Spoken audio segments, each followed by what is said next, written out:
Perkenalkan,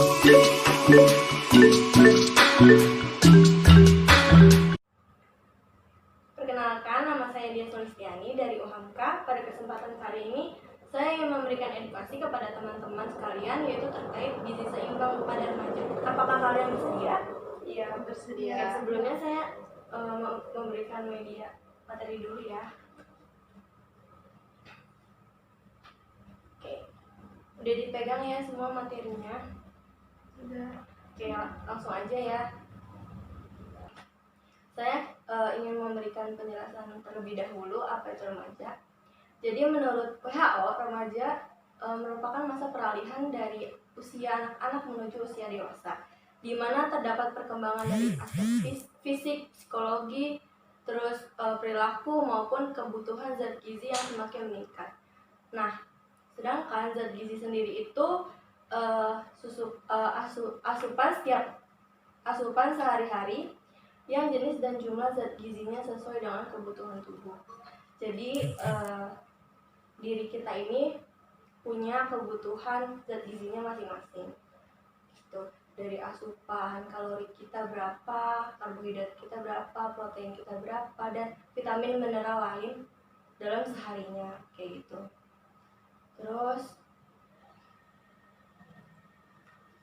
di sini ada fungsi makanan gizi seimbang. Yang pertama itu ada sumber tenaga. Tergolong yang mana sumber tenaga? Yaitu karbohidrat dan lemak.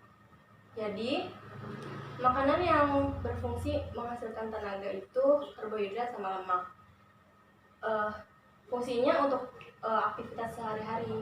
Contohnya kayak kita bekerja dan olahraga, terus kita beraktivitas kuliah, itu perlu banget sama yang namanya zat tenaga gitu. Nah, sumbernya dari mana aja sih? Dari padi-padian, dari tepung-tepungan, umbi-umbian, dan lain-lain gitu. Terus yang kedua ada sumber pengatur. Sumber pengatur itu termasuk yang mana aja sih? Nah, sumber pengatur itu vitamin sama mineral tuh. Jadi fungsinya itu sebagai pengatur organ-organ dalam tubuh kita untuk melaksanakan fungsinya. Itu zat pengatur dalam tubuh kita dapatkan dari sayuran dan buah-buahan. Nah, jadi fungsi zat pengatur ini sendiri itu untuk memberi tubuh perlindungan maksimal terhadap serangan penyakit. Nah, yang udah kita tahu ya, vitamin itu kan banyak di buah-buahan, mineral itu banyak di sayur-sayuran.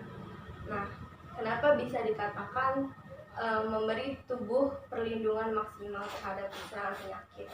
Karena contohnya kayak buah jeruk, dia kan terkandung vitamin C di dalamnya. Yang kita tahu vitamin C itu bagus untuk perlindungan tubuh gitu, meningkatkan sistem imun. Terus kalau sayuran itu ada banyak ya, ada kangkung, daun singkong, bayam, sawi hijau, kacang panjang, dan lain-lain. Yang ketiga yaitu zat pembangun. Nah, yang terdalam dari sebagai zat pembangun itu protein. Fungsinya itu untuk pertumbuhan dan perkembangan. Nah, zat pembangun di dalam tubuh kita dapat kita peroleh dari protein itu kita bisa dapat dari protein nabati sama hewani. Nah, zat pembangun ini sangat berguna untuk meregenerasi sel-sel yang mati agar bisa berganti dengan yang baru gitu. Nah, kalau misalnya protein hewani itu contohnya kayak ayam, telur, terus ikan kanan. Terus kalau protein nabati itu tempe, tahu, kayak gitu. Nah, udah selesai. Kita masuk ke pesan gizi seimbang. Sini ada 10 pesan gizi seimbang. Yang pertama itu syukuri dan nikmati keanekaragaman makanan. Jadi Kualitas atau mutu gizi dan kelengkapan zat gizi dipengaruhi oleh keragaman jenis pangan yang kita konsumsi. Semakin kita konsumsi beragam pangan, semakin mudah untuk kita memenuhi kebutuhan gizi kita sendiri. Bahkan semakin beragam pangan yang dikonsumsi, semakin mudah tubuh itu menyerap kayak gitu. Nah, jadi keragaman pangan itu perlu banget kita konsumsi. Nah, di sini tuh ada gambar isi piringku. Nah, isi piringku ini terbagi jadi 4 ya. Lauk pauk, buah-buahan, makanan pokok, sama sayuran. Nah, itu tuh udah ada porsinya sendiri, teman-teman. Jadi, kalau kita sehari itu makan berapa kali?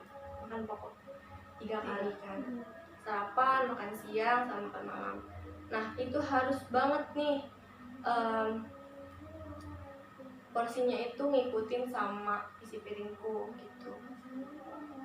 Jadi terdiri dari makanan pokok 2/3-nya dari setengah piring, sama kayak sayuran. Terus lauk pauk juga 3/4-nya dari setengah piring. Terus sama buah-buahan juga. Jadi jangan dibalik ya teman-teman, lauknya yang banyak itu, terus sayurannya sedikit. Terus yang kedua, banyak makan sayur dan cukup buah-buahan gitu. Sebagai vitamin, mineral yang terkandung dalam sayuran buah-buahan itu berperan sebagai antioksidan atau penangkal senyawa jahat dalam tubuh. Jadi semakin banyak kita makan sayuran sama buah-buahan, itu tadi yang udah kita singgung, pertama bisa meningkatkan imunitas tubuh kita, terus yang kedua juga bisa menangkal senyawa jahat ada dalam tubuh gitu. Nah, buah-buahan juga menyediakan karbohidrat terutama berupa fruktosa dan glukosa. Sayur tentu juga menyediakan karbohidrat seperti wortel, kentang gitu. Terus buah, di dalam buah juga ada buah yang di dalamnya itu terkandung lemak tidak jenuh. Contohnya itu alpukat gitu. Oleh karena itu, konsumsi sayur dan buah merupakan salah satu bagian penting dalam mewujudkan gizi seimbang. Yang ketiga, biasakan konsumsi lauk pauk yang mengandung protein tinggi. Pangan hewani punya asam amino yang lebih lengkap dan mempunyai mutu zat gizi, yaitu protein, vitamin, dan mineral lebih baik karena kandungan zat-zat gizi tersebut lebih banyak dan mudah diserap oleh tubuh. Tapi pangan hewani juga punya kolesterol ya. Jadi kita harus memilih pangan protein tinggi yang mana gitu. Nah, disarankan untuk konsumsi pangan hewani yang rendah lemak. Contohnya itu ikan, pokoknya seafood itu dia rendah lemak. Terus kalau yang lemak sedang itu ayam, tapi ayamnya nggak pakai kulit ayam gitu. Terus kalau yang tinggi protein tuh juga ada, yang tinggi lemak itu juga ada protein hewani yang tinggi lemak, itu contohnya kayak sosis, terus sosis, terus abis itu ada kuning telur, itu juga tinggi lemak. Nah, yang keempat, batasi konsumsi pangan manis, asin, dan berlemak. Jadi sehari itu kita cuma boleh makan yang manis-manis itu 4 sendok makan gula. Kita boleh konsumsi sehari itu 4 sendok makan gula atau setara dengan 50 gram. Terus sehari kita cuman boleh konsumsi garam 1 sendok teh atau setara dengan 5 gram. Terus minyak atau lemak itu batasannya itu 5 sendok makan per hari. atau setara dengan 67 gram. Nah, Peraturan Menteri Kesehatan Nomor 30 Tahun 2013 tentang pencantuman informasi kandungan gula, garam, dan lemak, serta pesan kesehatan untuk pangan olahan dan pangan siap saji menyebutkan bahwa orang yang konsumsinya melebihi batas konsumsi manis, asin, dan berlemak itu lebih berisiko terkena hipertensi, stroke, diabetes, dan serangan jantung. Nah, yang kelima, biasakan mengkonsumsi aneka ragaman makanan pokok. Gitu. Nah, makanan pokok itu apa sih? Makanan pokok itu biasa kita kenal sama dia itu yang mengandung karbohidrat, gitu kan, yang sering kita konsumsi.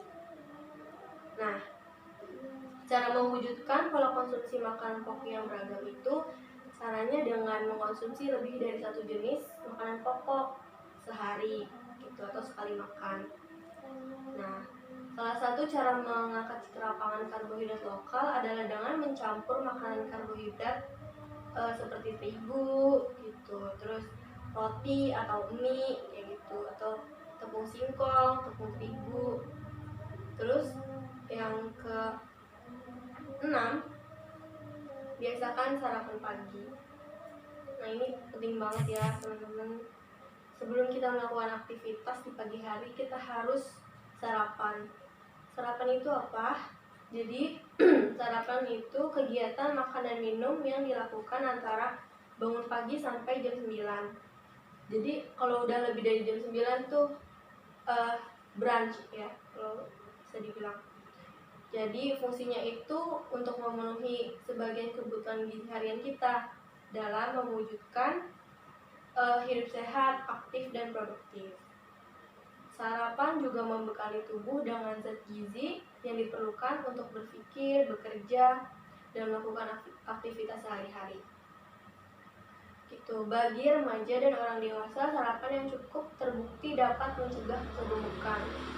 Jadi sarapan itu membiasakan kita untuk pertama disiplin juga ya untuk bangun pagi, apalagi yang nyiapinnya itu sendiri gitu, nggak disiapin sama orang tua gitu. Terus tercegah dari makan berlebihan di kala makan siang gitu.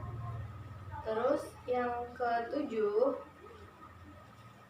biasakan minum air putih yang cukup dan aman.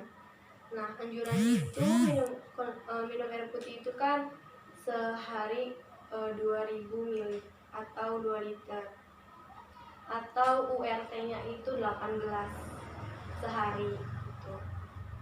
Terus yang ke-8, biasakan membaca label pada kemasan pangan.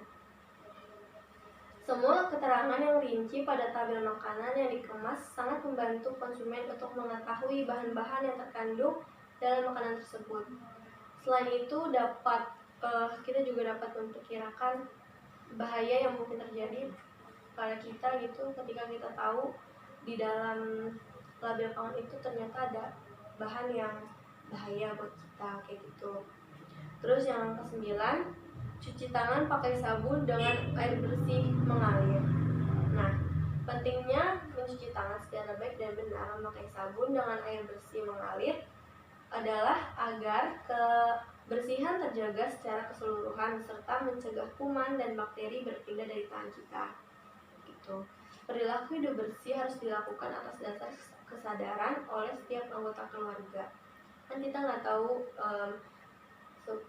kenapa sebelum makan itu kita harus cuci tangan, karena kita nggak tahu sebelum makan kita megang apa gitu.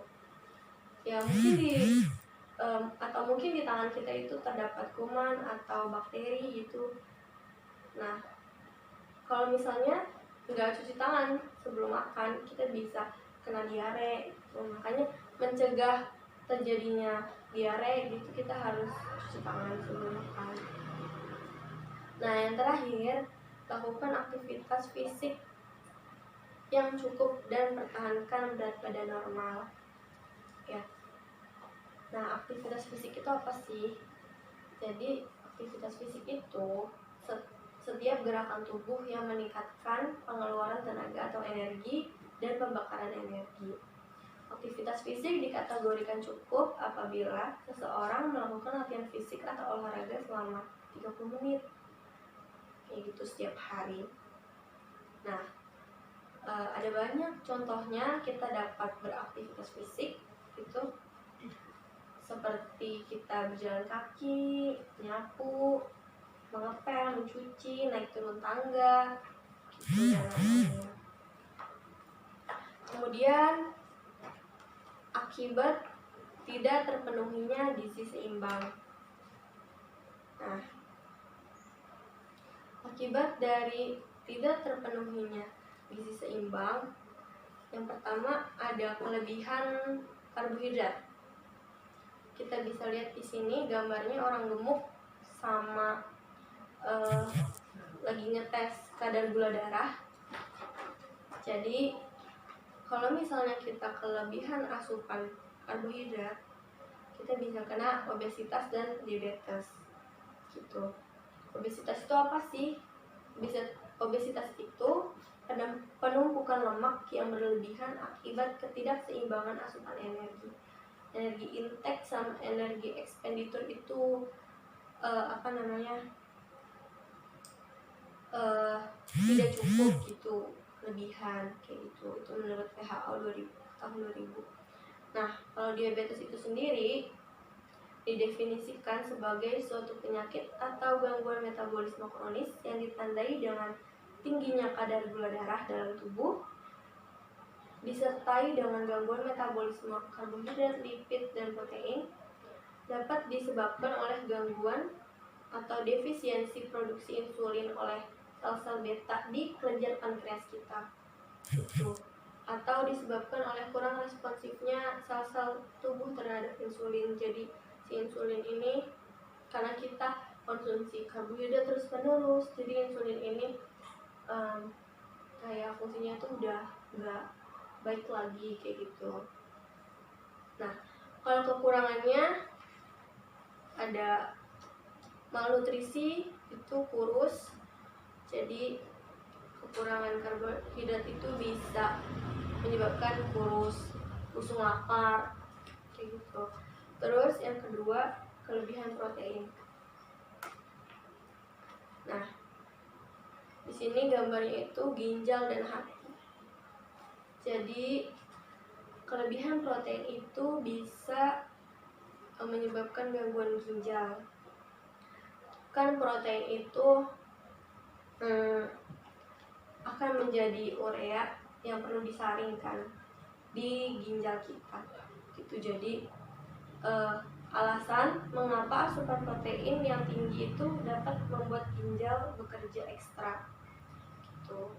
Jadinya dapat mengakibatkan gangguan ginjal.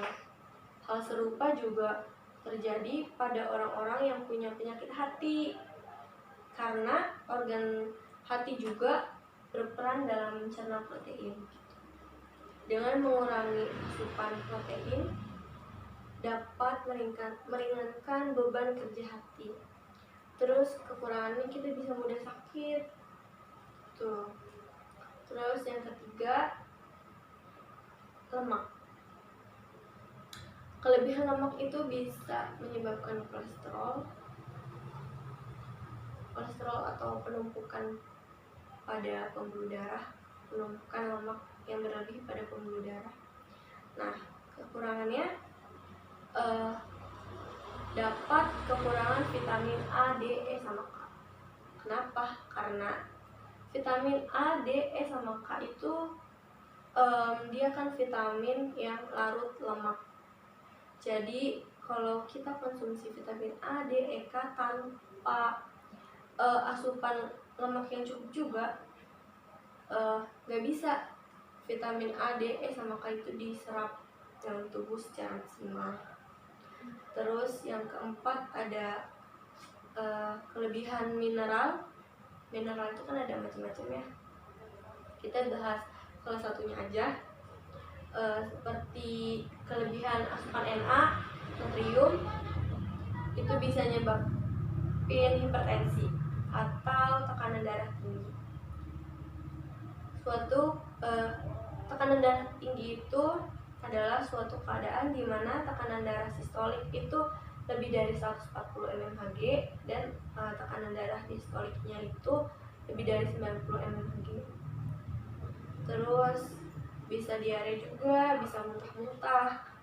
Terus kekurangan mineral bisa mengakibatkan anemia atau kekurangan zat besi.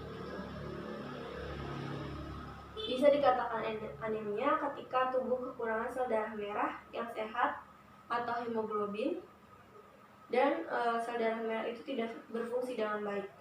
Akibatnya organ tubuh tidak mendapat cukup oksigen sehingga membuat penderita anemia itu jadi pucat dan mudah lelah gitu.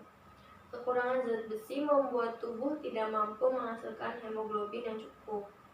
Nah, kondisi ini bisa terjadi akibat kurangnya asupan zat besi dalam makanan atau karena tubuh tidak mampu menyerap zat besi gitu. Terus osteoporosis, kekurangan kalsium ya. Jadi kan kalsium itu kan fungsinya untuk pertumbuhan tulang gitu kan. Kalau kita kekurangan kalsium, tulang kita mudah rapuh gitu. Terus yang kelima ada vitamin. Kalau kita kelebihan asupan vitamin A, kita bisa sakit kepala. Terus kekurangan vitamin A, mata kita bisa meradang gitu. Terus mudah lemah, terus kulit juga bisa kusam. Terus vitamin B, kalau kita kelebihan vitamin B, kita bisa mual dan muntah. Kalau kekurangan vitamin B, kita bisa terkena gangguan aktivitas enzim dan metabolisme gitu. Terus yang ketujuh ada vitamin D. Kalau kita kelebihan vitamin D juga bisa dapat merusak ginjal dan hati. Dan kekurangan vitamin D itu juga bisa terkena penyakit tulang karena metabolisme vitamin D sama kalsium itu mereka saling berkolerasi, saling berhubungan gitu. Kita harus memenuhi vitamin D sama memenuhi mineral kalsium kayak gitu. Nah, terus ada vitamin E. Kalau misalnya kita kelebihan vitamin E, bisa mual, muntah, sakit kepala, dan bisa perdarahan. Terus kalau kekurangan vitamin E, kita bisa demensia. Demensia itu sering lupa gitu. Terus kalau misalnya kita hamil, kemungkinan bayi lahirnya cacat kalau misalnya kita kekurangan vitamin E. Terus yang ke-9, vitamin K. Kalau kelebihan vitamin K, kita bisa mual dan muntah. Kalau kekurangan, kita dapat menghambat proses pembukaan darah, perdarahan, dan menghambat penyembuhan luka. Yang ke-9, vitamin C. Kalau kelebihan vitamin C, kita bisa diare.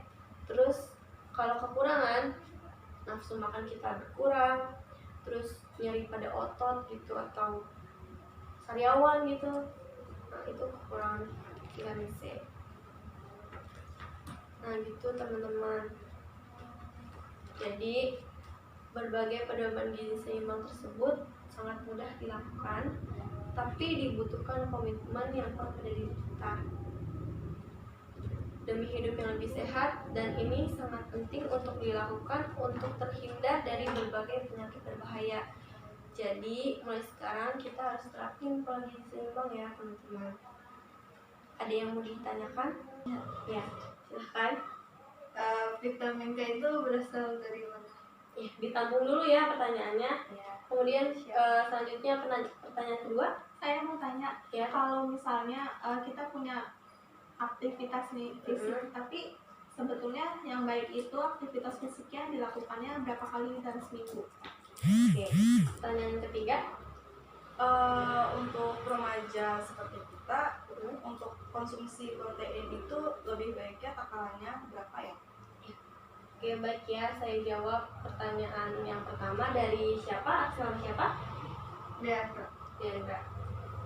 Diandra tadi nanya sumber vitamin K itu dari mana? Nah, sumber vitamin K itu bisa kita peroleh dari sayuran hijau seperti bayam, kacang hijau, kol, brokoli gitu, lobak hijau. Terus kalau buah-buahannya itu kayak beri-berian, blueberry, kiwi, strawberry gitu. Terus kalau dari lemaknya itu bisa minyak nabati dan minyak kedelai. Terus kacang-kacangan, kalau dari kacang-kacangan itu bisa dari kacang kedelai, kacang hijau, kacang polong, sama kacang merah. Terus pertanyaan yang kedua, aktivitas fisik itu baiknya seminggu itu berapa kali? Ya, pertanyaan atas nama siapa? Apa? Aktivitas fisik itu yang baik seminggu itu dilakukan 3-5 kali. Nah, itu selama 30 menit. Pertanyaan ketiga atas nama siapa? Novita. Vita. Tadi pertanyaannya itu anjuran protein ya bagi remaja. Boleh tahu Novita umurnya berapa? 20 tahun. Nah, anjuran untuk konsumsi protein pada usia 20 tahun, jenis kelamin perempuan itu seharinya 60 gram protein. Gitu. Ada yang ingin ditanyakan lagi? Cukup kok. Oke, kita cukupkan sampai sini aja ya. Terima kasih atas perhatiannya.